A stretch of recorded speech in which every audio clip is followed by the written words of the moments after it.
un film marquant pour tous.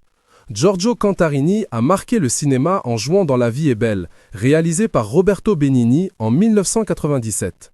Depuis, le jeune acteur italien a grandi et a fait d'autres projets. Le jeune homme, né le 12 avril 1992, a désormais 32 ans.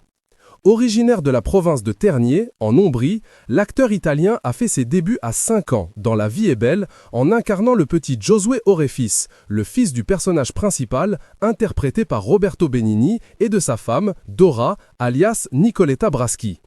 Il a par la suite joué en 2000 dans le film Gladiator en incarnant le fils de Maximus, interprété par l'acteur américain Russell Crowe. Une publication partagée par Annalisa Fagna @annefan.visuel.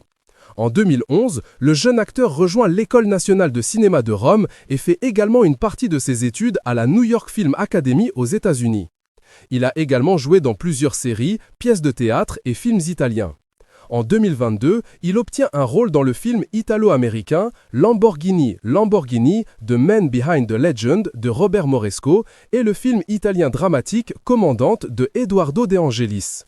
En Italie, son pays natal, le jeune comédien est surtout connu pour avoir participé à la version italienne de Danse avec les stars, mais a dû quitter l'aventure pour des problèmes avec le fisc italien. Aïe!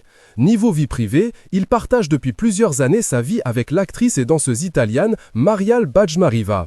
Une publication partagée par Giorgio Cantarini @Giorgio Cantarini. Ce film émouvant a été récompensé de 3 Oscars aux États-Unis et d'un Grand Prix du jury à Cannes, ainsi que d'un César du meilleur film étranger en France. On y suit Giosuè, accompagné de son père, Guido, des Juifs dans un camp de concentration.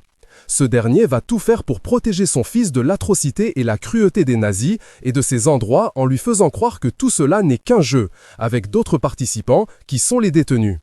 Bien que la